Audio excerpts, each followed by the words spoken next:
챗GPT 광고가 한국에도 들어오기 시작했습니다. 아마 많은 기업들이 챗GPT 광고를 하려고 시도할 겁니다. 그런데 아직 국내에서는 챗GPT 광고가 정확히 어떤 구조인지, 광고비를 쓰기 전에 무엇부터 준비하고 어떤 관점으로 챗GPT 광고를 운영해야 하는지 제대로 정리해주는 콘텐츠가 많이 없었습니다. 그래서 오늘 제가 이 영상을 찍게 되었습니다.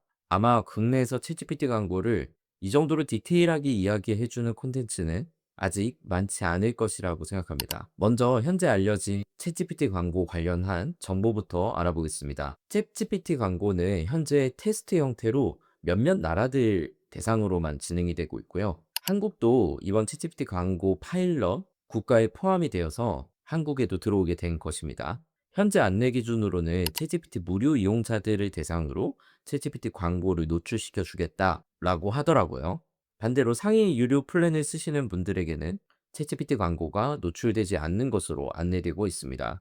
뭐 약간 유튜브 프리미엄 같은 거라고 보시면 됩니다. 광고가 어떻게 보이는지도 많이 궁금하시죠? 챗GPT 광고는 답변의 내용을 바꿔주는 광고가 아니고요. 챗GPT 광고의 답변 그 아래에 별도의 카테고라이징을 통해 광고라고 표시된 채로 광고가 될 겁니다. 조금 더 이 말을 달리 말하자면 이 광고의 역할은 내 브랜드를 답변 속에 넣는 방식이 아니라 사용자의 대화 흐름 속에 내 브랜드가 관련성이 있다면 별도의 광고 영역에 노출되는 방식에 가깝습니다.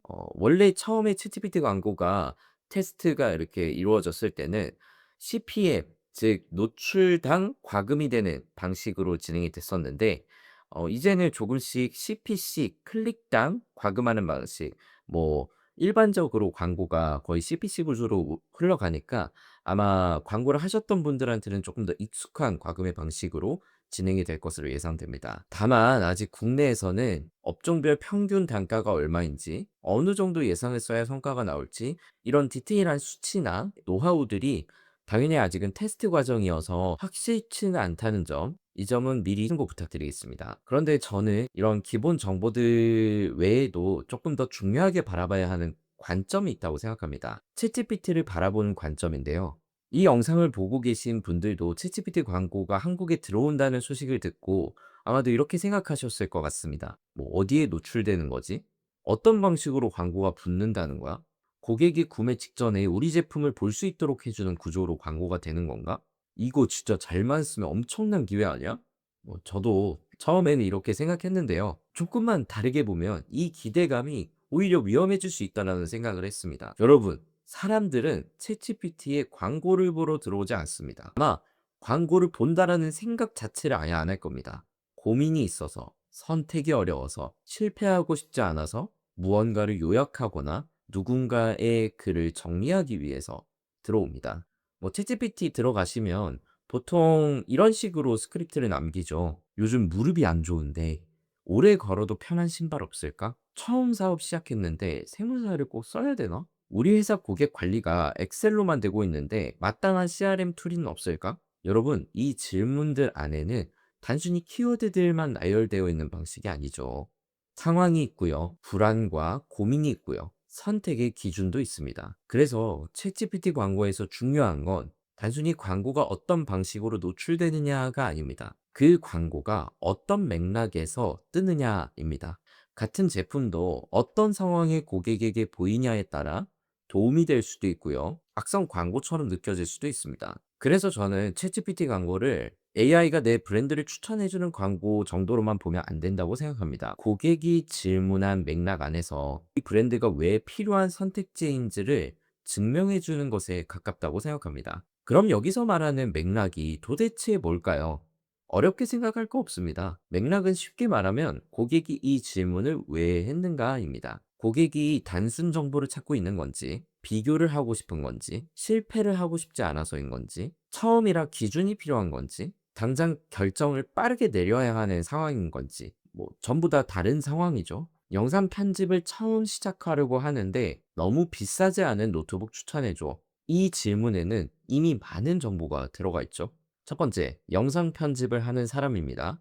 두 번째, 입문자입니다. 세 번째, 가격 부담이 없어야 합니다. 네 번째, 성능이 어느 정도 영상 편집을 할 만큼은 있어야 합니다. 그러면 이 사람에게 최고 사양 노트북은 선택지가 아니겠죠. 오히려 처음 영상 편집을 시작하는 사람이 후회하지 않을 정도의 성능과 부담스럽지 않은 가격에서 영상 편집을 딱 할 수준의 노트북의 사양과 어느 정도 합리적인 가격 그 사이에 있는 노트북 제품이 아주 합리적인 선택지가 되겠죠. 이게 맥락입니다. 같은 노트북이더라도 누가 왜 어떤 상황에서 찾느냐에 따라 추천되어야 할 제품이 달라집니다. 그런데 아직도 많은 브랜드들이 컨텐츠나 광고를 만들 때 자기 제품의 장점부터 말합니다. 성능이 좋습니다. 가격이 합리적입니다. 고객 만족도가 높습니다. 업계에서 인정받았습니다. 물론 다 중요한 말입니다. 하지만 챗GPT 안에서는 그 광고로는 부족할 수 있습니다. 고객은 이미 자기 상황을 말하고 왔기 때문입니다. 고객이 구체적으로 말하고 있는데 브랜드가 그냥 성능 좋은 노트북입니다 라고 말을 한다면 연결성이 매우 약하죠. 반대로 브랜드가 이렇게 말하면 어떨까요? 처음 영상 편집을 시작하는 사람이 가장 많이 고민하는 건 최고 사양보다 가격 대비 안정성입니다. 이렇게 시작하면 고객은 느낍니다. 내 상황을 알고 있네? 자, 광고가 광고처럼 느껴지느냐? 고객에게 도움이 되는 선택지로 남느냐는 이 지점에서 갈리는 것입니다. 다시 한번 말씀드리지만 사용자는 자기 문제를 설명하고 있습니다. 그 흐름 안에 광고가 들어가려면 광고도 그 흐름을 존중해야겠죠. 뜬금없이 끼어들면 방해가 되고요. 질문을 이어받으면 도움이 될 것입니다. 저는 이 차이가 앞으로 챗GPT 광고의 성과를 아주 크게 나뉘어질 것이라고 보고 있습니다. 이때쯤 되면 그럼 우리 브랜드의 맥락을 어디에서 찾아야 되는 거지? 하는 의문이 들 수 있습니다. 그건 바로 고객이 나의 브랜드를 떠올리는 순간을 찾으면 되는 것입니다. 조금 더 넓게 말하면 고객이 내 제품, 내 서비스의 카테고리를 언제 떠올린지를 보면 됩니다. 예를 들어 치킨, 제가 치킨을 좋아해서 치킨 브랜드를 생각해 보겠습니다. 고객이 치킨을 떠올리는 순간은 여러 가지가 있죠. 친구들과 같이 경기를 볼 때, 퇴근하고 스트레스를 풀고 싶을 때, 아이와 같이 먹을 치킨 메뉴를 찾을 때, 혼자 먹을 야식이 필요할 때, 모든 게 부담스럽지만 그래도 치킨을 먹고 싶을 때, 이 순간들은 전부 다릅니다. 그리고 순간이 다르면 고객이 원하는 답도 달라집니다. 그래서 앞으로 브랜드는 우리는 어떤 제품을 파는가에 멈추면 안 됩니다. 한 단계 더 들어가야 된다 생각합니다. 우리 제품은 어떤 상황에서 필요한가? 고객은 그 상황을 어떻게 말로 표현하는가? 고객은 이 카테고리 안에서 어떤 기준을 가장 중요하게 보는가? 고객의 그 순간에 우리 브랜드가 왜 적합한가? 이 질문에 답할 수 있어야 합니다. 모든 사람에게는 후킹이 안 될 수 있습니다. 하지만 챗GPT 광고에서는 모두에게 후킹이 되려고 시도하는 것보다 정확한 상황에 있는 사람에게 깊이 들어가는 게 더욱 중요할 것입니다. 고객의 질문 자체가 구체적이기 때문이에요. 여기까지 영상을 보신 분들이라면 챗GPT 광고, 그럼 어떻게 하면 더 효율을 낼 수 있을까에 대한 고민이 깊은 분들이라고 생각합니다. 오늘 딱 두 가지 제가 생각하는 꿀팁들을 공유해 드리려고 합니다. 저는 단언컨대 챗GPT 광고만으로는 성과를 내기에 한계가 명확할 것이라는 생각을 하고 있습니다. 광고 이후의 흐름까지 맞아야 합니다. 이 부분이 많은 브랜드들이 광고비를 날릴 수 있는 지점입니다. 예를 들어 고객이 챗GPT에 이렇게 물었습니다. 처음 러닝을 시작하는데 어떤 신발을 사야 할지 모르겠어. 그 흐름에서 광고를 클릭했습니다. 그런데 랜딩 페이지에 들어갔더니 첫 문장이 이렇습니다. 많은 셀럽들이 선택한 프리미엄 스포츠 브랜드. 그러면 맥락이 끊깁니다. 고객은 처음 러닝화를 고르는 기준이 궁금해서 물어봤을 확률이 높겠죠. 셀럽 얘기가 나오고 프리미엄 브랜드라는 단어들이 노출되고 있습니다. 그러면 맥락이 살짝 끊기겠죠. 그럼 반대로 랜딩 페이지 딱 들어왔을 때 이렇게 보인다면 어떨까요? 처음 러닝화를 고를 때 가장 먼저 봐야 할 기준 세 가지. 이건 고객이 하던 고민을 그대로 이어가는 구조입니다.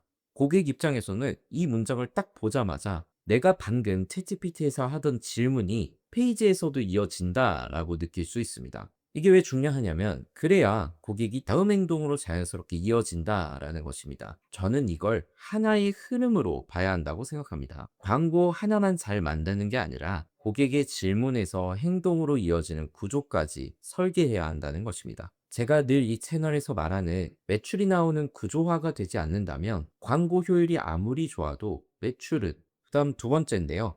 AI가 우리 브랜드를 어떻게 이해하고 읽고 있느냐를 봐야 합니다. 이걸 조금 어려운 말로 GEO라고 하는데요. 물론 아시는 분들도 많을 겁니다. 사실 이 부분이 챗GPT 광고보다 훨씬 더 중요한 문제라고 저는 보입니다. AI는 문구 하나만으로 브랜드를 판단하지 않습니다. 홈페이지에 있는 설명, 블로그에 있는 글, 언론 기사, 유튜브, 리뷰, FAQ, 외부에서 언급된 표현들까지 전부 종합해서 참고하여 브랜드를 이해할 가능성이 매우 높습니다. 그런데 우리 브랜드가 여기저기서 다른 포지셔닝을 하고 있다면, 다른 설명들을 하고 있다면 어떻게 될까요? 홈페이지에서는 초보자를 위한 쉬운 서비스라고 말합니다. 블로그에서는 전문가를 위한 고급 솔루션이라고 말합니다. 광고에서는 가장 저렴한 서비스라고 말합니다. 언론 기사에서는 프리미엄 브랜드라고 소개됩니다. 이렇게 되면 사실 사람도 헷갈려요. AI는 당연히 마찬가지겠죠. 이 브랜드가 그래서 초보자한테 좋다는 거야? 전문가한테 좋다는 거야? 아니면 프리미엄이라는 거야? AI도 읽다가 포기할 겁니다. 명확하지 않으니까요. 그래서 우리 브랜드가 어떤 상황에서 필요한 브랜드인지 공식 사이트와 외부 채널까지 일관되게 정리하는 일도 정말 중요한 작업입니다.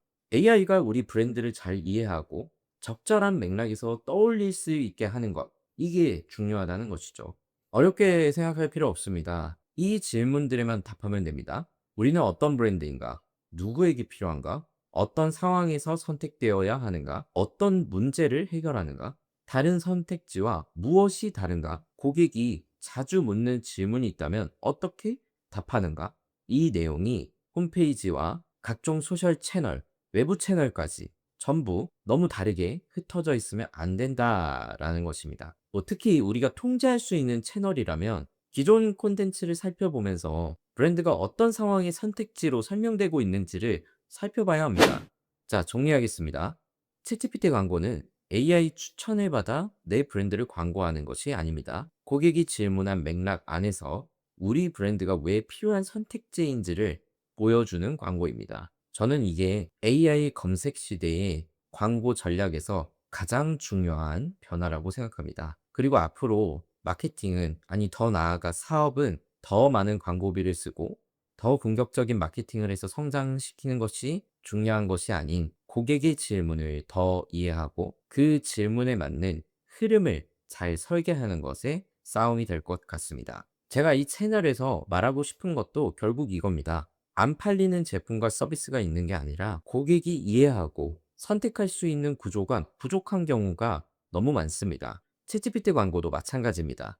광고 지면만 새로 생긴 게 아닙니다. 고객이 질문하는 방식이 바뀌고 있고 브랜드가 선택받는 구조도 완전히 바뀌고 있습니다. 그 변화 속에서 필요한 건 더 자극적인 광고 문구 하나가 아니라 고객의 질문에서 출발해 이해와 확신, 행동까지 이끄는 구조를 만드는 일입니다. 그러려면 더욱이 더 개인화된 전략으로 이 시장에 나아가야 할 것입니다. 더 궁금한 점은 댓글 편하게 남겨주시면 제가 최대한 빠르게 답 드리도록 하겠습니다.